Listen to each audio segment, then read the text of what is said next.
connected inward in Christian community, and when we're connected outward using our gifts to be a blessing in the world, then we actually discover what true wealth is, and that's wealth toward God. But as soon as we start disconnecting from God and focusing on ourselves, disconnecting from Christian community, disconnecting from being in the world, making a difference, loving and serving the world, then we might actually have more wealth according to the world because we're focusing on ourselves. But do we have as much wealth toward God? It's in the connections that we discover our wealth. So in our story for today, there is a man who comes up to Jesus because he's distraught. He's not going to get his share of the family inheritance. So he says, "Teacher, can you just work with me to make sure that I can get my share of the family inheritance?" And it doesn't say that Jesus goes on and helps him get his family inheritance. He basically uses that as a teaching moment to say, look how stressed out this guy is over money and wealth that ultimately isn't going to bring meaning to his life. So he goes on to tell a parable. And in the parable he says, there was a man who had fields, and he went out and he planted his fields, and at the end of the season the harvest came, and the harvest was so big that he ended up having such a great harvest that he couldn't fit it in his barns. So how did he solve his dilemma? He said, okay, I'm going to tear down my old barns and build bigger ones. And so what I'm going to do is I'm going to have so much storage space that I won't ever need to depend upon anybody again. I'll have everything that I need, and I can just eat, drink, and be merry, and life will be good. And what's the problem?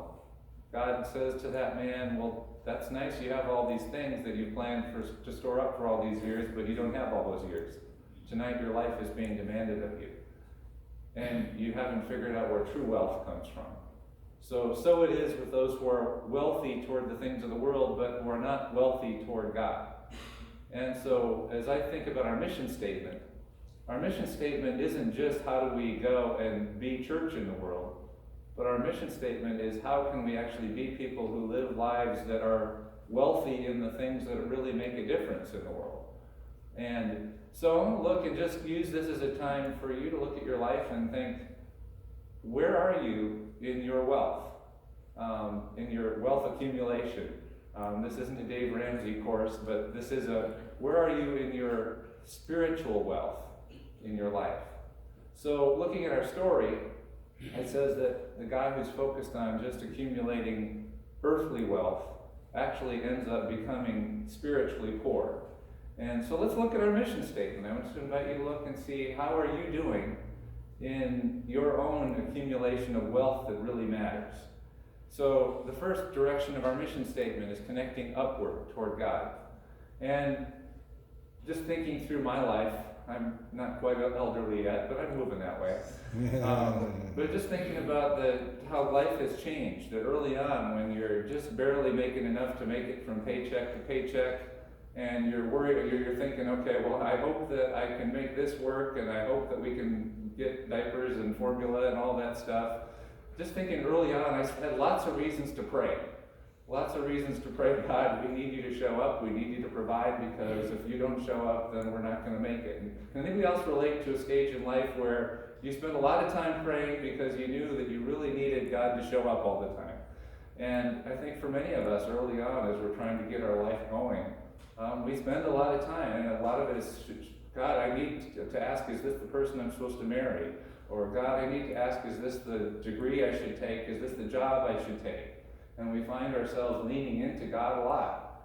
But as things get a little bit easier and we start to get into cruise control in life, and we really don't need to pray about whether we have enough money to pay the next bill that comes, and you know what, if I have a medical emergency that comes up, I'll be fine. We get to the place where we don't have as many reasons to lean into God. And I'm not really interested in doing anything crazy, so I'm not going to pray about God, whether there's some risk I should take or new adventure I should follow.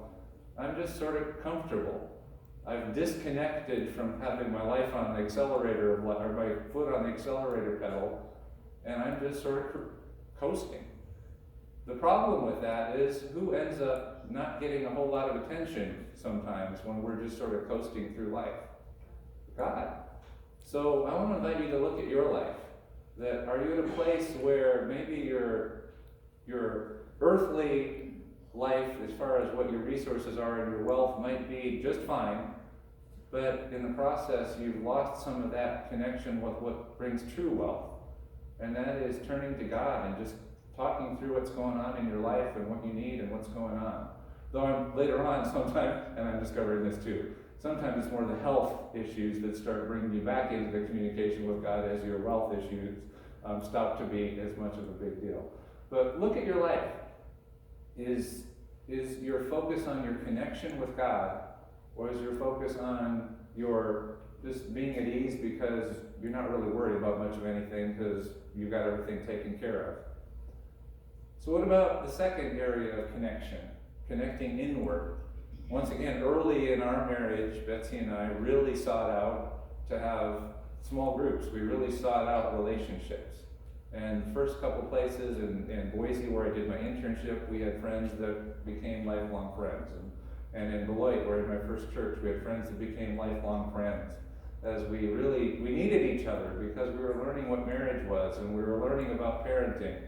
And we developed these relationships where we got to know each other and we prayed for each other and we supported each other. But sometimes when you get a little bit further on in life, you just sort of get busy. And you don't prioritize those connections with each other, Christian community, Christian friendships. And you get to the place where, you know what, I'm just too busy, I'm going to come home and watch TV or just spend some time playing video games or something. And you get to the place where maybe you used to have a whole bunch of these connections where there were people you were sharing life with, and people who knew what was going on, and people that were praying with you and for you. And now you look at your life and you're just pretty much by yourself. And so maybe it's because you've gotten more comfortable and you're not so stressed out and you don't need to have those people with you all the time. But who ends up getting lost in that process? God does, because it's those relationships that help keep you engaged with God. It's those relationships that keep you reminded to stay connected in your upward relationship with God. It's those relationships that remind you that your life is not just about you, but your life is about listening to God and seeing where God's calling you to be engaged in the world.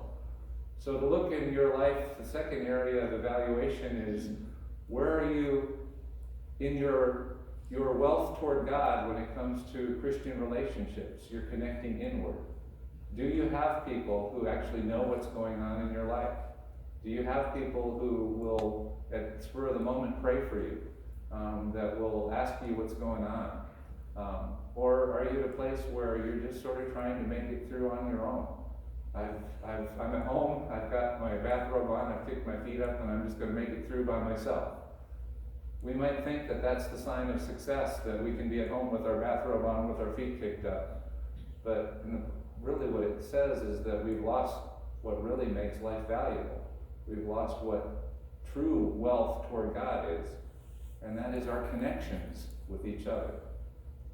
Or the third direction, our connection outward with the world. That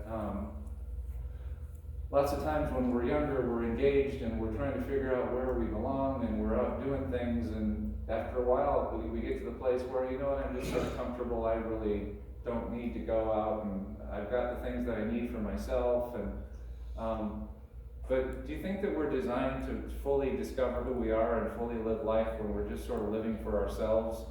You know what, I've got my boat, I've got my cabin, I've got the things that I really wanted to have that I've been working my whole life for, so now I can go and disengage from all those stresses of the world and just go off by myself.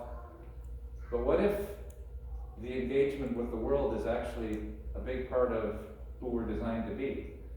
And when we're disengaging, we're actually forgetting who we're supposed to be. And that, what if it's in the connections that our wealth is really found? That if it's in the connection with leaning into God in our upward relationship, it's in our connection with having Christian community in our inward relationship, it's in our connection of going out and engaging the world, going out and doing volunteer work, using our gifts to go and help someone who maybe needs help with something that we have the gifts to help them with. That in the end, if our only wealth is the wealth that the world says will help you be able to put things on cruise control and disconnect and just sort of be comfortable, when our life is over, what's left? That wealth is gone.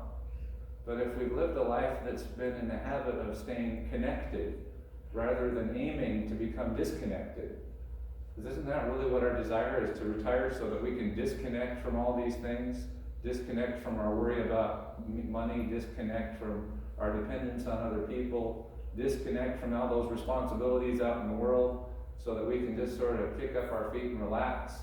And in the end, God says, you fool, you've missed out on what life is about. It's in the connections that we find wealth toward God. It's in that needing to lean into God, saying, what is it you're calling me to do?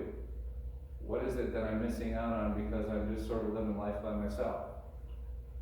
Who is it that you're inviting me to have a relationship with, so that there are people who know what's going on in my life and are praying for me and helping me to listen to God, helping me to see what I'm supposed to be doing in the world?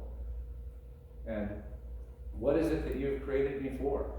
Not just to retire, but what have you created me even in my retirement from the things of the world, that I'm actually supposed to keep on getting to know you by engaging out in the world and using my gifts to volunteer and recognize my neighbor and to be involved in the world. Because at the end of the story, if you're going to look at your balance of your wealth, it's often the things that will increase our earthly wealth that actually end up decreasing our spiritual wealth. And I just want to pray for you that God will help you to look at the trends in your life. And if there's a trend that's disconnecting you from God, or disconnecting you from Christian community, or disconnecting you from being involved in using your gifts in the world, that's a sign that your spiritual wealth is going to be decreasing. And so I want to invite you to reconnect, because it's in the connections that we discover true wealth.